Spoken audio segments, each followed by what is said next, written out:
بسم اللہ الرحمن الرحیم۔ 8ویں چیپٹر کے ساتھ حاضر خدمت ہیں اور آج ہم 8واں چیپٹر شروع کرنے جا رہے ہیں۔ میں پڑھتا جاتا ہوں، ساتھ ساتھ ہم اس پہ تبصرہ بھی کرتے جائیں گے۔ دہشت گردوں کو سزائے موت دیے جانے کے چند دنوں کے بعد کچھ جانوروں نے سوچنا شروع کر دیا کہ ان کے دل میں خیال آیا کہ چھٹے مقدس اصول کو سزا دی گئی ہے۔ کوئی بھی جانور کسی جانور کا قتل نہیں کرے گا۔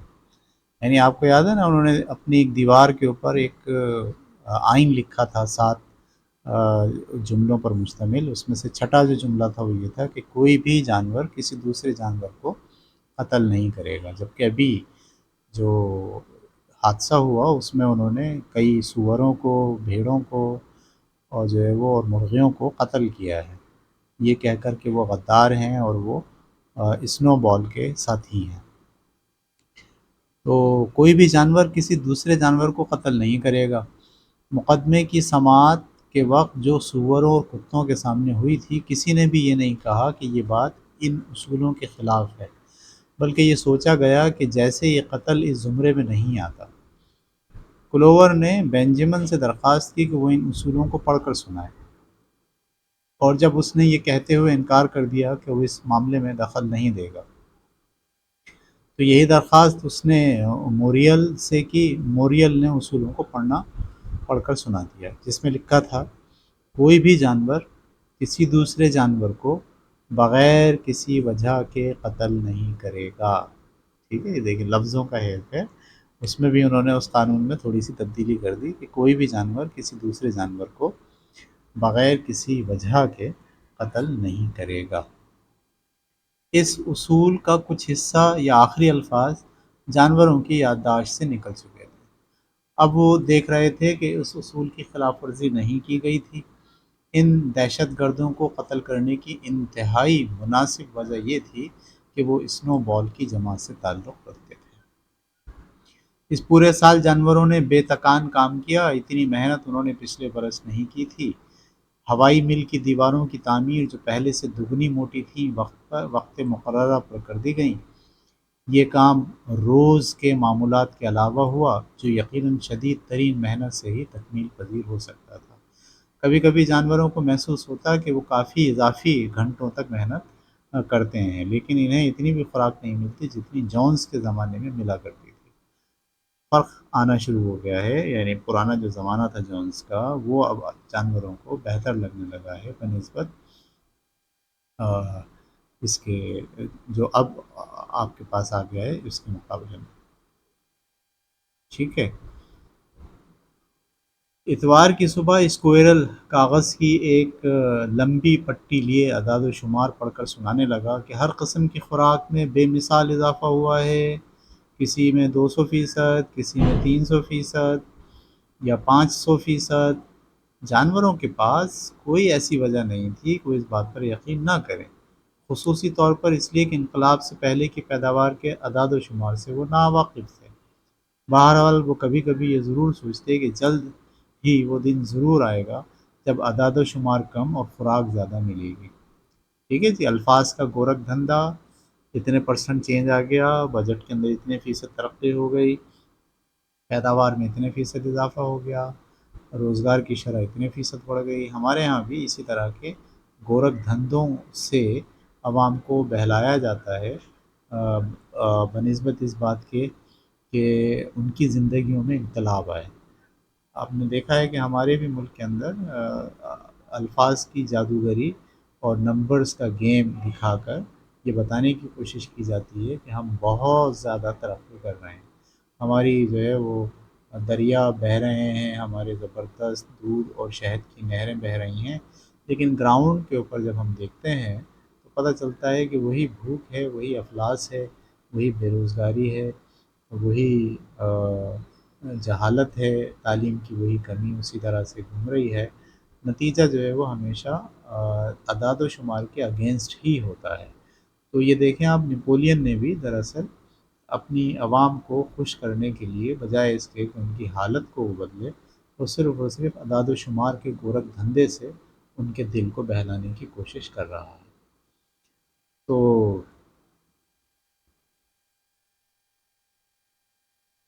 اپنی بات کو جاری رکھتے ہیں۔ ٹھیک ہے، اب تمام احکامات اسکوئرل یا پھر کسی دوسرے سور کے ذریعے ملتے تھے، نپولین عوام میں نہیں دیکھا جاتا تھا۔ ہاں، 2 ہفتوں میں کبھی کبھار ظہور کیا کرتا تھا، اور جب وہ منظر عام پر آتا تو اس کے ساتھ جوان کتے ہی نہیں بلکہ ایک سیاہ مرغہ بھی ہوتا تھا جو اس کے سامنے مارچ کیا کرتا، گویا وہ ایک بادشاہ تھا۔ اس کی آمد پر بگل بھی بجتا تھا۔ نپولین کی تقریر سے پہلے با ادب با ملاحظہ ہوشیار کی صدا بھی لگائی جاتی تھی۔ فارم ہاؤس میں بھی جیسا کہ مشہور تھا دوسروں سے الگ رہا کرتا تھا۔ وہ کھانا بھی تنہا کھایا کرتا۔ 2 کتے اس کا انتظار کیا کرتے تھے۔ اس کی خوراک شیشے کی الماری میں رکھی رہا کرتی جسے وہ ڈرائنگ روم میں تناول کرتا تھا۔ یہ بھی اعلان کر دیا گیا تھا کہ ہر سال نپولین کی سالگرہ پر بندوق داغی جایا کرے گی، اسی طرح دوسری 2 سالگرہوں پر بھی۔ نپولین کا نام سادے انداز میں نپولین نہیں پکارا جاتا تھا، بلکہ اب اسے جب بھی مخاطب کیا جاتا، اس کا نام لینا مقصود ہوتا تو کہا جاتا ہمارے قائد کامریڈ نپولین۔ اور سور تو چاہتے تھے کہ اسے ایسے القابات سے نوازا جائے جیسے بابائے جانوراں، انسانوں کے لیے دہشت، بھیڑوں کا نگہباں، وغیرہ وغیرہ۔ اسکوئلر تقریر کرتے ہوئے آنکھوں میں آنسو بھر کر نپولین کی ذہانت، نرم دلی، گہری محبت جو اسے جانوروں سے تھی اس کا ذکر کرتا۔ وہ کہتا نپولین ان جانوروں سے بھی ویسی ہی محبت کرتا ہے جو دوسرے فارموں میں غلامی کی زندگی گزار رہے ہیں۔ یہ ایک عام بات تھی کہ وہ ہر کامیابی، ہر اچھی بات کا کریڈٹ نپولین کو دیا کرتے تھے۔ یعنی جو اسکوئلر ہیں، یعنی جو آپ کے بنیادی طور پر یہ جو انہوں نے میپ کیا ہے وہ میڈیا کو کیا ہے کہ میڈیا ہمیشہ ہر چیز کا کریڈٹ جو ہے وہ اس وقت کے بادشاہ کو دیتے ہیں، تو یہ بھی یہی کرتا تھا۔ اس قسم کی باتیں بھی سننے میں آتی، مثلا مرغی کہتی اپنے لیڈر کامریڈ نپولین کی رہنمائی میں نے 5 دنوں میں 6 انڈے دیے، یا 2 گائیں جوہڑ پر پانی پیتے ہوئے کہتی کامریڈ نپولین کی قیادت کا شکریہ، کتنے مزے کا پانی ہے۔ فارم کے متعلق عام تاثر منیمس نے ایک نظم میں بیان کیا ہے جس کا عنوان ہے کامریڈ نپولین۔ وہ نظم کچھ یوں ہے، ٹھیک ہے۔ اب اس کی شان میں، اس کی مدح سرائی میں، اس کو یہ بتانے کے لیے کہ وہ کوئی بہت ہی عظیم شخصیت ہے، سارے جانور اپنا اپنا جو چاپلوسی والا رول ہے وہ ادا کر رہے ہیں۔ ہمارے ہاں بھی ایسا ہی ہوتا ہے، جب کوئی ایک ہمارے ہاں حکمران بن جاتا ہے تو پھر پورا میڈیا، سارے لوگ ہر تقریر سے پہلے اس حکمران کی مدح سرائی کرتے ہیں، اس کی تعریف میں زمین اور آسمان کے قلابے ملانے شروع کر دیتے ہیں۔ یہاں پہ بھی دیکھیے ایک شاعر نے کس طرح سے بات کو بیان کرنا شروع کیا ہے، وہ ہم دیکھتے ہیں۔ وہ نظم کیا لکھتا ہے؟ یتیموں کا باپ، خوشیوں کا فوارہ، مدہوشی کا آقا، اوہ میری روح خوش ہے، اسے دیکھ کر حرارت ملتی ہے، خاموش اور حکم دیتی ہوئی آنکھیں ایسی جیسے آسمان پر سورج، کامریڈ نپولین، ہوشیاری کا منبع، محبتوں کا محور، دن میں 2 بار پیٹ بھرے صاف بھوسا لوٹنے کے لیے، ہر جانور چھوٹے یا بڑے اپنے تھان میں بے فکر سوتے ہیں، وہ سب کی نگہبانی کرتا ہے کامریڈ نپولین۔ میں ایک چھوٹا سور تھا، اس نے مجھے بڑا کر دیا۔ چاہے ایک چھوٹی بوتل ہو یا ایک پن، اسے ہر چیز کی خبر ہوتی ہے، مخلص اور سچا، ہاں اس کی پہلی جاسوسی، کامریڈ نپولین۔ اس نظم کو نپولین نے منظور کر لیا اور اسے کھلیان کی دیوار پر 7 مقدس اصولوں کے سامنے لکھوا دیا۔ اس کے ساتھ نپولین کا ایک پورٹریٹ بھی لگ گیا جسے اسکوئلر نے سفید پینٹ سے تیار کیا تھا۔ اس دوران ویمپر کے ذریعے منعقد ہونے والی فریڈرک اور پلکنگٹن کے ساتھ پیچیدہ مذاکرات میں نپولین مشغول رہا۔ لکڑیوں کا ڈھیر ہے، اس پہ اس کو بیچنا ہے، لکڑیوں کا ڈھیر ابھی تک فروخت نہیں ہو سکا تھا۔ ان دونوں میں سے فریڈرک اسے حاصل کرنے کا زیادہ خواہاں تھا، لیکن وہ قیمت صحیح نہیں لگا رہا تھا۔ ساتھ ہی ساتھ پرانی افواہ ایک بار پھر شہرت اختیار کر گئی تھی کہ فریڈرک اور اس کے آدمی مویشی خانے پر حملے کا منصوبہ بنا رہے ہیں تاکہ ہوائی مل کو تباہ کر سکیں، کیونکہ اس کی تعمیر سے وہ جلتے تھے۔ اسنو بال کے متعلق یہ خبر تھی کہ وہ پنک فیلڈ فارم میں چھپا بیٹھا ہے۔ وسط موسم گرما میں جانوروں نے سنا کہ 3 مرغیوں نے آگے بڑھ کر اعتراف کیا کہ انہوں نے اسنو بال سے متاثر ہو کر نیپولین کے قتل کا منصوبہ سازی کی تھی۔ ان پر فوراً ہی مقدمہ چلا، سزا دے دی گئی اور نیپولین کی حفاظت کے مزید انتظامات سخت کر دیے گئے۔ 4 کتے نیپولین کے بیٹ کی حفاظت پر معمور ہوئے۔ ہر کونے میں ایک اور ایک جوان سور جس کا نام پنکی آئی تھا، اسے نیپولین کی خوراک چیک کرنے کے فرائض سونپے گئے، کہیں ایسا نہ ہو کہ زہر کھلا دیا جائے۔ قریب اسی وقت یہ معلوم ہوا کہ نیپولین نے لکڑی کے ڈھیر کو پلکنگٹن کے ہاتھوں فروخت کر دیا، اور عنقریب ایک دوسرے معاہدے کے تحت مویشی خانے کی پیداوار اشیاء سے چند کا مطالبہ فوکس ووڈ سے کرنے والا ہے۔ تبادلہ نیپولین اور پلکنگٹن کے درمیان تعلقات کو ومپر نے استوار کرایا تھا، لیکن اب ان دونوں کے درمیان وہ رشتہ قائم ہو گیا تھا، دوستی کا رشتہ قائم ہو گیا تھا۔ جانور پلکنگٹن پر انسان ہونے کے ناطے اعتبار نہیں کرتے تھے، لیکن فریڈرک کے مقابلے میں اسے فوقیت دیتے تھے، جس سے وہ دونوں ڈرتے بھی تھے اور نفرت بھی کرتے تھے۔ موسم گرما کے اختتام تک، جب ہوائی مل کی تعمیر تکمیل کے مراحل طے کر رہی تھی، افواہیں گردش کرنے لگیں کہ کسی وقت دھوکے سے حملہ ہونے والا ہے۔ لوگوں کا ماننا یہ تھا کہ فریڈرک 20 آدمیوں کے ساتھ، جن کے ہاتھوں میں بندوقیں ہوں گی، حملہ کرے گا، اور یہ کہ اس سے پہلے مجسٹریٹ اور پولیس کو رشوت دے کر اپنا ہم نوا اس نے بنا لیا ہے۔ چنانچہ اگر اس مویشی خانے کی دستاویزات حاصل کر لیں اس نے، تو کوئی سوال نہیں کرے گا۔ اس کے علاوہ پنک فیلڈ سے دہشت ناک کہانیاں جنم لے رہی تھیں کہ فریڈرک اپنے جانوروں پر ظلم کے پہاڑ توڑتا رہتا ہے، اور اس نے ایک بوڑھے گھوڑے کو چابک مار مار کر ختم کر دیا ہے۔ اس نے اپنے گایوں کو بھوکا مار دیا ہے، اس نے کتے کو بھٹی میں گرا کر جلا ڈالا ہے۔ وہ اپنی شام کی مسرتیں مرغوں کی لڑائی سے حاصل کرتا ہے، جن کے پنجوں میں بلیڈ کے ٹکڑے بندھے ہوتے ہیں۔ کبھی کبھی یہ باتیں سن کر جانوروں کا خون کھول اٹھتا، جانوروں کے ساتھ اس بہیمانہ سلوک کو برداشت کرنا دشوار ہو جاتا، تو وہ کہہ اٹھتے کہ پنک فیلڈ پر حملہ کر کے انسانوں کو سبق سکھایا جائے تاکہ جانوروں کو آزاد کرایا جائے۔ لیکن اسکوئلر انہیں سمجھاتا کہ اس طرح کا جذباتی عمل مناسب نہیں، ہمیں کامریڈ نپولین کی بنائی ہوئی حکمت عملی پر بھروسہ کرنا چاہیے۔ بہرحال فریڈرک کے خلاف جذبات بھڑکتے رہے۔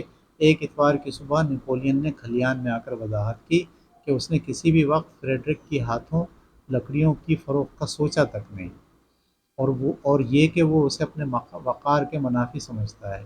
اس نے سلسلہ کرام جاری رکھتے ہوئے کہا، اس قسم کے بدماش کے ساتھ معاملہ کرنا قطعی نامناسب ہے، اور سوروں کو، جنہیں انقلاب کی کامرانیوں سے آگاہی عام کرنے کے لیے مقرر کیا گیا تھا، روک دیا گیا کہ اب وہ فوکس ووڈ کا رخ نہ کریں۔ ان کے ساتھ ہی یہ حکم بھی دیا گیا کہ وہ پرانے نعرے، یعنی انسان مرد آباد کی جگہ اب فریڈرک مرد آباد کا نعرہ لگایا کریں۔ جو ہے وہ آ، آ، ایک دشمن ہمیشہ اپنی قوم کے سامنے رکھنا ضروری امر ہو گیا ہے، تاکہ قوم جو ہے وہ اسے نفرت کا اظہار کر سکے، اس کے ساتھ بغاوت کے لیے اپنے آپ کو آمادہ کر سکے، اور سب لوگ جو ہے وہ بجائے اس کے کہ نیپولین کیا کر رہا ہے اور نیپولین اس مملکت کے ساتھ کیا حشر کر رہا ہے، اس کو سوچنے کے بجائے یہ سوچتے رہیں کہ فلانا دشمن ہمارے خلاف کیا باتیں انجام دے رہا ہے۔ یہ ہے نیپولین کی ایک ٹرک۔ آپ غور کریں تو سیم یہی ٹرک ہمارے اس ملک کے اندر بھی اپلائی کی گئی ہے۔ ہمیں بھی یہ دیکھنے کے بجائے کہ ہمارے حکمران ہمارے ساتھ کیا کرتے رہے، اس بات پر لگایا گیا کہ ہمارا دشمن ہمارے خلاف کیا کام انجام دے رہا ہے۔ ٹھیک ہے جی، تو اب مرد آباد، انسان مرد آباد کے بجائے کیا لگانا ہے؟ فریڈرک مرد آباد۔ اختتام موسم گرما تک اسنو بال کی وہ سازش منظر عام پر آئی۔ گندم کے ذخیرے میں مٹی، کوڑا وغیرہ ملا دیا گیا۔ پتہ چلا کہ رات کے اندھیرے میں اسنو بال آیا اور مکئی کے بیجوں میں دوسرے بیج ملا دیے۔ ایک بیوقوف جانور نے جو اس جرم میں شریک تھا اسکوائلر کے سامنے اعتراف کر لیا اور فوراً ہی زہر کھا کر خودکشی کر لی۔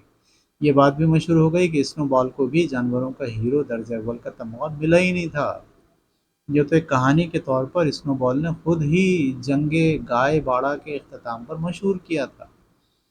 یعنی جو پروپیگنڈا چلا تھا، پہلے تو وہ جنگ گائے باڑہ کا ہیرو تھا، پھر وہ بعد میں ولن ہو گیا، اور اب پتہ چلا کہ جو جنگ گائے باڑہ کا ہیرو تھا وہ اصل میں تھا ہی نہیں اسنو بال، اور اسنو بال نے یہ کہانی خود گھڑی تھی، اور وہ تو جنگ ہوئی نہیں تھی۔ اب آہستہ آہستہ اس جنگ کو بھی میڈیا کے ذریعے سے بھلایا جا رہا ہے۔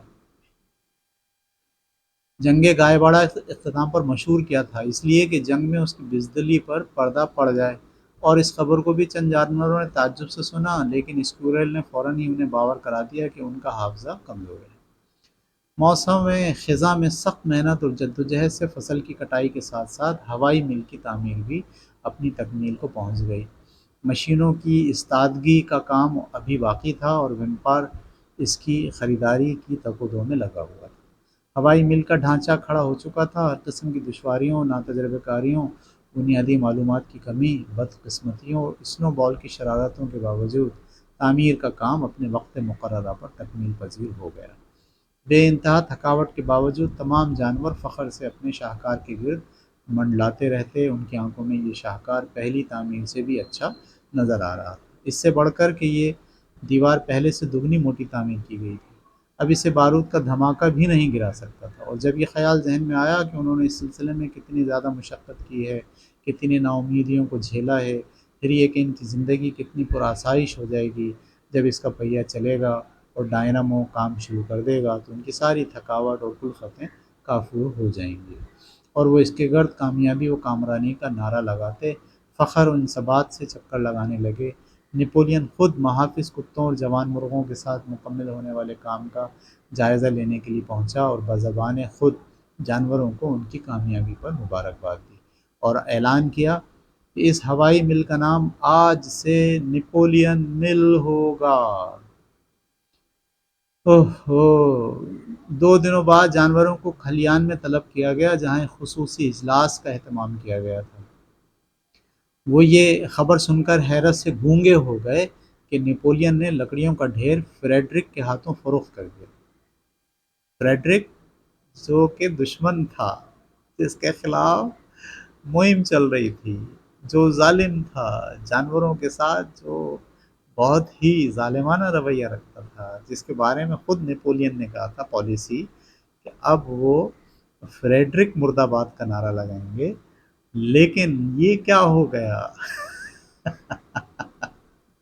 یہ وہی ہو رہا ہے جو ہمارے ساتھ ہوا ہے، یہ بالکل وہی ہے جو ہمارے ہاں ہوتا ہے، جو ہمارا دشمن ہوتا ہے، جس کو بہت مشکل سے ذہنی طور پر پوری قوم کو آمادہ کرتے ہیں کہ یہ اب ہمارا دشمن ہے، اور ہم اس کو دشمن بنتے ہیں، ہم اس کے دشمنی کے گانے گاتے ہیں، ہم اس کے ساتھ مقابلے کرنے کے، جدوجہد کرنے کے لیے طاقتور اپنا بنانے کی کوشش کرتے ہیں۔ بعد میں پتہ چلتا ہے کہ پالیسی بدل گئی ہے، اب وہی دشمن جو ہے وہ ہمارا پکا دوست ہے۔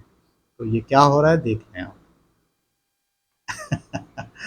فریڈرک کی دوسری صبح فریڈرک کی گاڑیاں آئیں اور لکڑیوں کو لے جانے لگی۔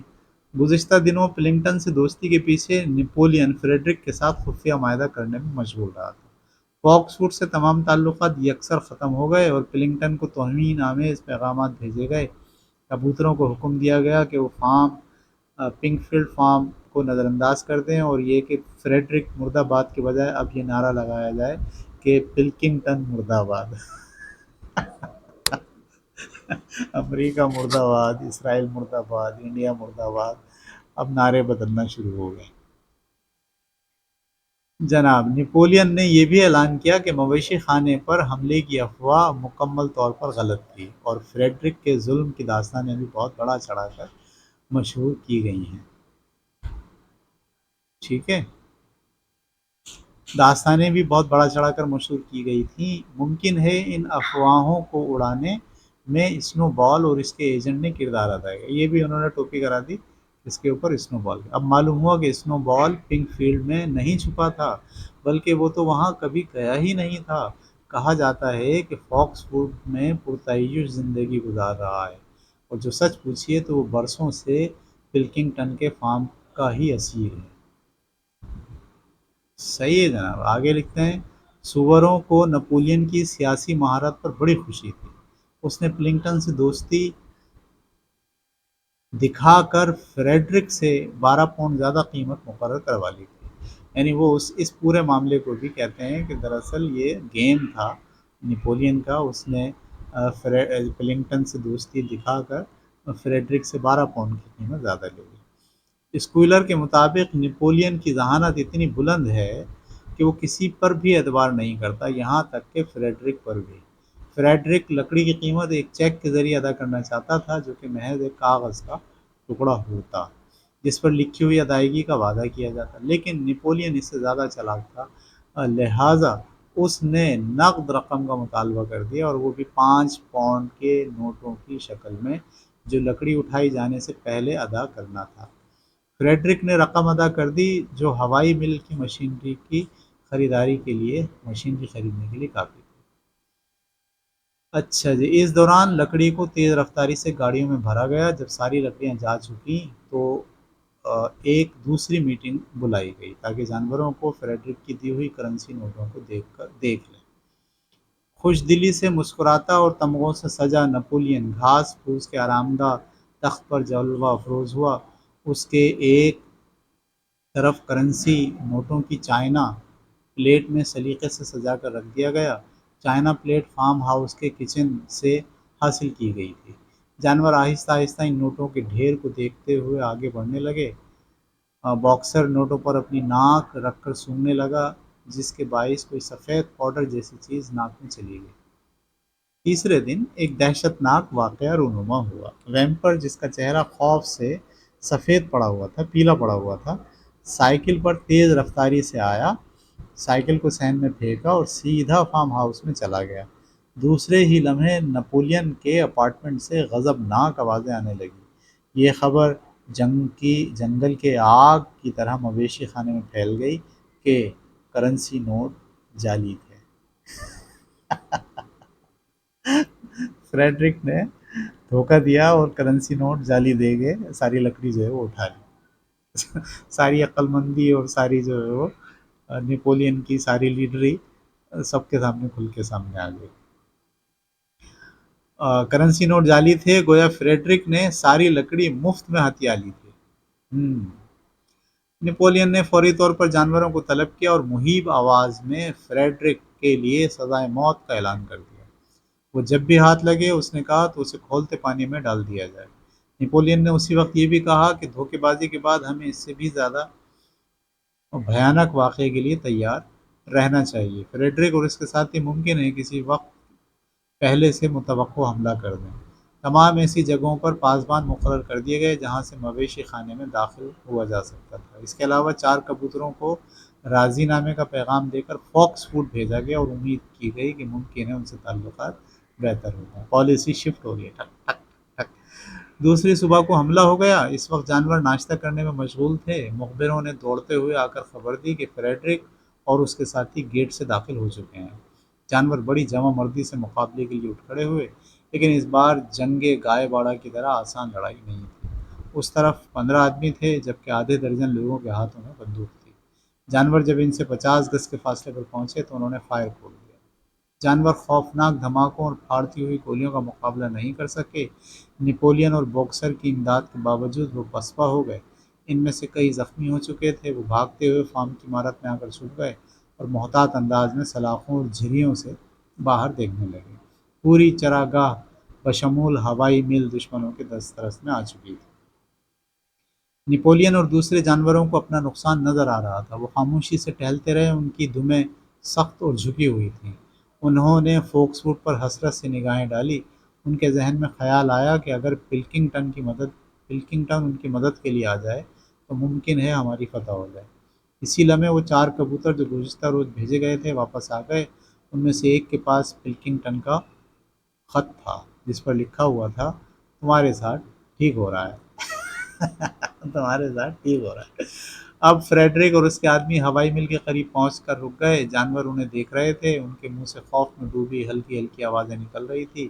دو آدمیوں نے ہتھوڑا اور دوسرا اوزار نکالے، وہ ہوائی مل کو گرانے جا رہے تھے۔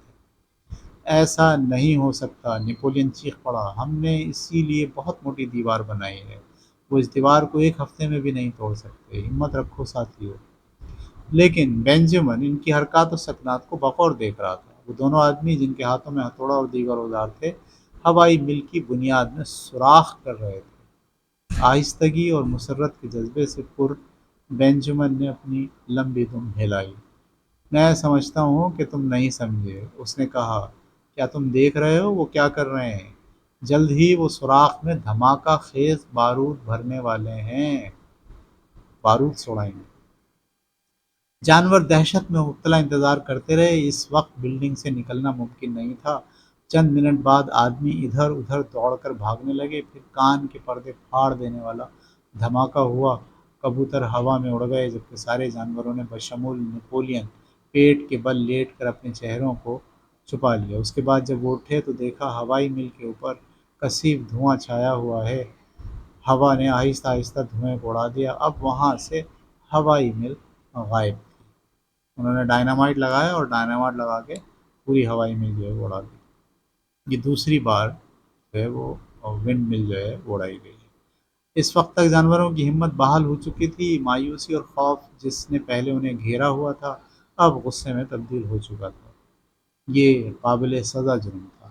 بدلہ لینے کا پرعزم شور اٹھا۔ بغیر کسی حکم کے وہ اکٹھے ہوئے اور سیدھے دشمن کی طرف چل دیے۔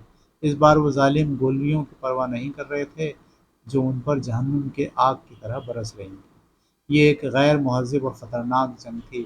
آدمیوں نے بار بار گولیاں چلائیں، اور جب جانور ان کے قریب پہنچے تو ان کے ڈنڈوں سے پٹائی کی گئی اور بھاری بوٹ بھی استعمال ہوئے۔ ایک گائے، 3 بھیڑیں اور 2 ہنس مارے گئے، اور قریب قریب ہر جانور زخمی ہوا۔ یہاں تک کہ نیپولین جو پیچھے سے ہدایات دے رہا تھا، اس کو بھی آ، اس کی دم گولی سے زخمی ہو گئی، لیکن آدمی بھی زخمی ہونے سے نہیں بچ سکے۔ ان آدمیوں میں سے 3 کے سر پر باکسر کی لگائی گئی کک سے ٹوٹ گئے، دوسرے کی پیٹ میں گائے کے سینگ سے سوراخ ہو گیا۔ جیسی اور بلو بیل نے ایک شخص کی پتلون قریب قریب پھاڑ ڈالی تھی۔ اب نپولین کے محافظ 9 کتے، جسے اس نے باڑ کے پیچھے چھپ کر بیٹھنے کی ہدایت کی تھی، یکا یک نمودار ہوئے اور انسانوں پر حملہ کر دیا تو خوف و دہشت سے وہ پاگل ہو گئے۔ انہوں نے دیکھا کہ وہ چاروں طرف سے خطرے میں ہیں، اور فریڈرک نے چیخ کر لوگوں کو بھاگ جانے کی ہدایت کی۔ چنانچہ دوسرے ہی لمحے بزدل دشمن اپنی پیاری زندگیاں بچا کر بھاگ کھڑے ہوئے۔ جانوروں نے کھیت کے اختتام تک ان کا پیچھا کیا، اور بھاگتے ہوئے انسانوں کو جب وہ کانٹوں کی باڑ عبور کر رہے تھے کہ کئی کک رسید کر دی۔ وہ فتح یاب ہو چکے تھے، لیکن ان کے زخموں سے خون رس رہا تھا۔ وہ آہستہ آہستہ چلتے ہوئے واپس مویشی خانے میں چلے گئے۔ وہاں اپنے مردہ ساتھیوں کو دیکھ کر جو گھاس پر پڑے ہوئے تھے، بہت سے جانوروں کی آنکھوں میں آنسو آ گئے۔ پھر وہاں پہنچ کر جہاں کبھی ان کی ہوائی مل کھڑی تھی، وہ تھوڑی دیر کے لیے رکے اور اپنے ملال کا اظہار کیا۔ ہاں، اب وہ ختم ہو چکی تھی، ان کی محنتوں کا ثبوت غائب ہو چکا تھا، اس کی بنیادیں تک ٹوٹ پھوٹ گئی تھیں، اور اسے بارے دیگر تعمیر کرنے میں پہلے استعمال کیے جانے والے پتھر کام نہیں آ سکیں گے۔ اس بار سارے پتھر بھی غارت ہو چکے تھے۔ دھماکے نے پتھروں کو توڑ کر دور تک اڑا دیا تھا، وہ پتھر 100 گز دور جا گرے تھے، چنانچہ ایسا لگتا تھا جیسے ہوائی مل کبھی تھی ہی نہیں۔ جانور جب فارم کے قریب پہنچے تو اسکویلر، جو جنگ کے وقت غائب تھا، ان کی جانب تیزی سے اچھلتا کودتا بڑھا۔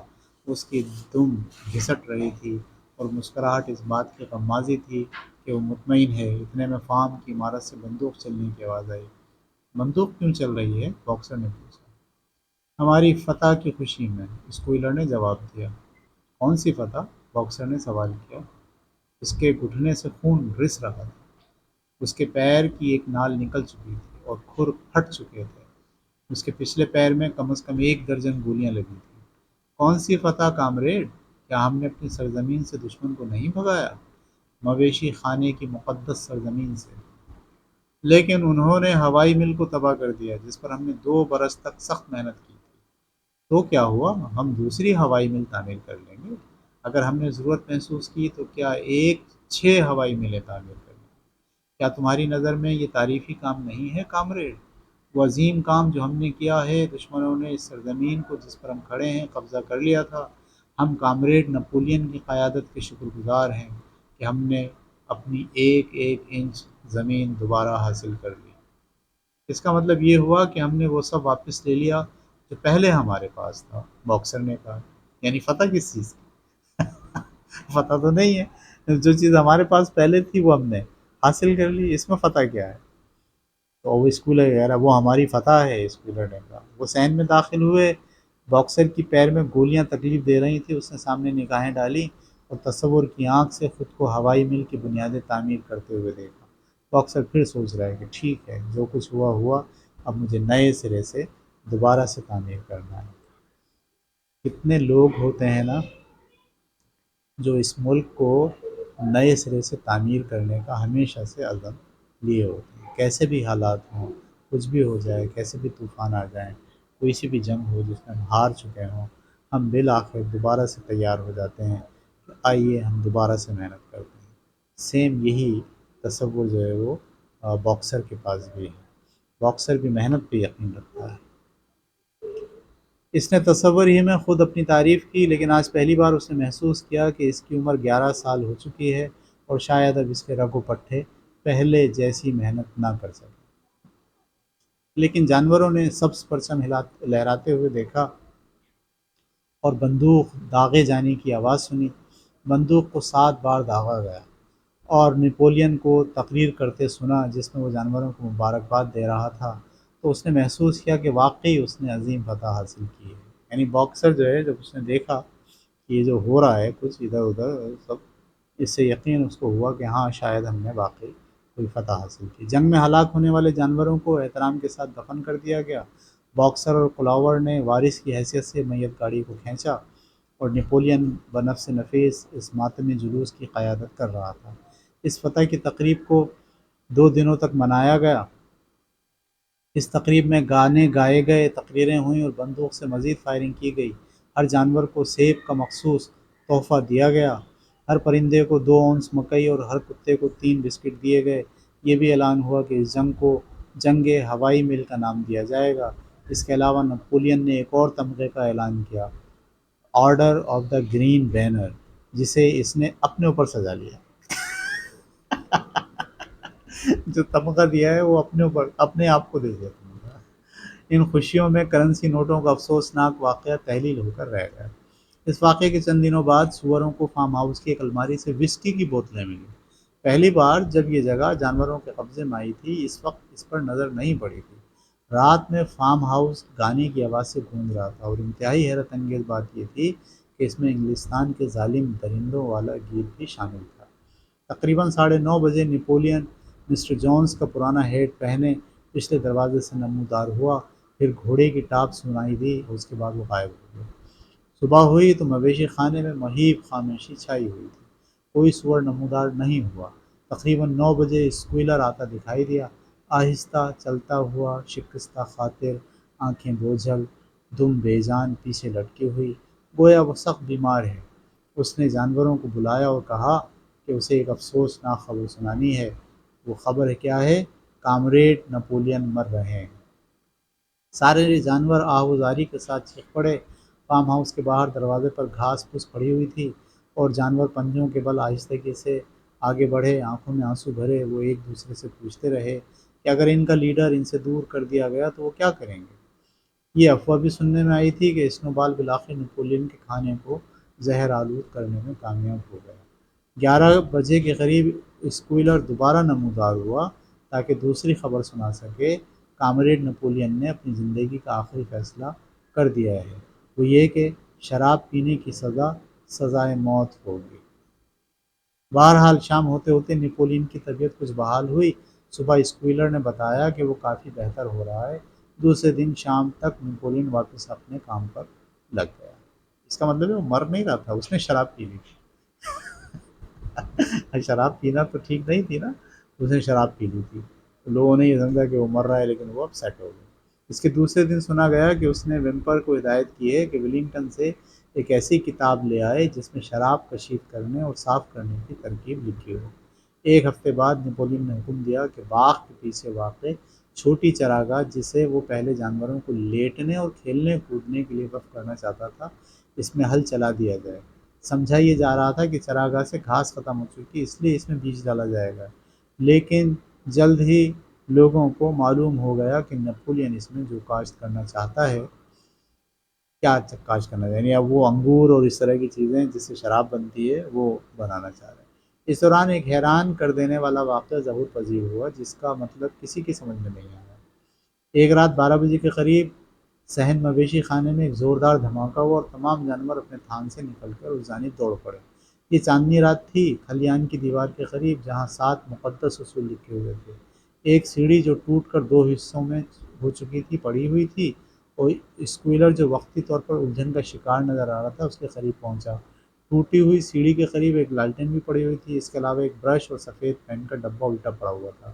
کتوں نے فوراً ہی اسکویلر کے گرد حلقہ بنا دیا اور اس کی نگہبانی کرتے ہوئے فارم ہاؤس کی طرف لے گئے۔ اسکویلر رات کے اندھیرے میں سیڑھی لگا کے جو وہ مقدس تحریریں ہیں ان میں تبدیلی کر رہا تھا۔ ٹھیک ہے، کسی جانور کی سمجھ میں نہیں آ رہا تھا کہ ان باتوں کا مطلب کیا ہے، سوائے بینجامن۔ اس نے اپنی تھوتنی ہلائی، اس کی ناک سے مانوس ہوا کا اخراج ہوا اور لگا جیسے وہ معاملے کو سمجھ گیا ہو، لیکن اس نے کہا کچھ بھی نہیں۔ لیکن چند دنوں بعد موریل 7 مقدس اصول پڑھ رہا تھا تو اسے احساس ہوا کہ جانور ایک اصول کے متعلق پھر غلطی پر تھے۔ وہ سمجھ رہے تھے کہ 5واں اصول اس طرح ہے، کوئی جانور شراب نہیں پیے گا، لیکن اس میں موجود 2 الفاظ وہ بھول رہے تھے۔ حقیقتاً وہ اصول اس طرح تھا، کوئی جانور زیادہ شراب نہیں پیے گا۔ پھر آئین میں تبدیلی، کوئی جانور زیادہ شراب نہیں پیے گا۔ صحیح ہے، تو یہ تھا جناب آپ کا چیپٹر نمبر 8۔ ہم نے آج چیپٹر نمبر 8 ختم کر لیا، اور انشاءاللہ ہم اگلے سیشن میں اس کا چیپٹر نمبر 9 جو ہے وہ شروع کریں گے۔ تو آپ نے دیکھا کہ اس چیپٹر کے اندر بنیادی طور پر کیا چینج آیا ہے۔ ایک تو چینج یہ آیا ہے کہ کس طرح سے آپ اپنی عوام کو مصروف رکھنے کے لیے ایک دشمن کا جو ہے وہ آئیڈیا جنریٹ کرتے ہیں، اور اس دشمن کو مارنے، اسے ہلاک کرنے، اس کی تباہ کاری، وہ بہت ظالم ہے، اس کے جو ہے وہ نغمے، گانے، تحریریں، تقریریں سنا سنا کے لوگوں کو اس دشمن کے خلاف کر دیتے ہیں۔ لیکن بعد میں ایسا ہوتا ہے کہ اچانک آپ سنتے ہیں کہ جو حکومت ہے اس نے اسی دشمن کے ساتھ کوئی معاہدہ کر لیا ہے، کوئی خرید و فروخت کر لی ہے، کوئی تجارت جو ہے وہ کرنا شروع کر دی ہے، تو عوام اور پبلک جو ہے وہ حیران ہوتی ہے۔ لیکن میڈیا جو ہے وہ بنیادی طور پر آپ کو ہر صحیح کو غلط اور غلط کو صحیح دکھانے کی ایبلٹی رکھتا ہے، اور عوام اس میڈیا کو سنتی ہے اور خود حیران ہوتی ہے کہ پہلے وہ سوچ رہے تھے وہ کچھ اور بات تھی، اور اب جو سوچ رہے ہیں وہ کچھ اور بات ہے۔ اس کے ساتھ آپ نے دیکھا کہ ایک جنگ ہوئی ہے، اس جنگ کے اندر انہوں نے اپنا دفاع کیا ہے، لیکن دفاع کرنے کو وہ فتح کہہ رہے ہیں۔ باکسر بڑا حیران ہوا تھا یہ سوچ سن کر کہ بھائی ہم نے تو دفاع کیا ہے، ہم نے فتح کہاں کیا ہے؟ اور پھر اس فتح کا جشن انہوں نے منایا، اور پھر جو میڈل تھے وہ خود فوج نے اپنے آپ کو ہی دے دیے، یعنی جو نیپولین تھا اس نے خود اپنے آپ کو میڈل دے دیا کہ وہ اب اس پوری جو جنگ ہے اس کا فاتح وہ ہے۔ لیکن ایک بڑا نقصان یہ ہوا کہ ہوائی مل جو ہے وہ تباہ ہو گئی ہے۔ باکسر نے تو ذہن بنا لیا ہے کہ اب دوبارہ سے ہوائی مل کو تیار کرے گا۔ اور ساتھ ساتھ آپ نے دیکھا کہ اس چیپٹر میں شراب کو جو جانوروں نے طے کیا تھا کہ کوئی بھی شراب نہیں پیے گا، انہوں نے شراب کا ذائقہ چکھ لیا ہے، اور شراب کی کو جو مزہ ہے وہ ان کے منہ کو لگ گیا ہے، اور اسی مزے کو انہوں نے کام میں لاتے ہوئے اپنا جو بنیادی آئین تھا کہ کوئی جانور شراب نہیں پیے گا، اس میں ایک لفظ کا اضافہ کر کے اس کا مفہوم بالکل بدل دیا کہ کوئی بھی جانور زیادہ شراب نہیں پیے گا۔ ٹھیک ہے، انشاءاللہ نواں چیپٹر کل اگلی کلاس میں ہم پڑھیں گے، اور جب تک کے لیے اجازت دیجیے، اللہ حافظ۔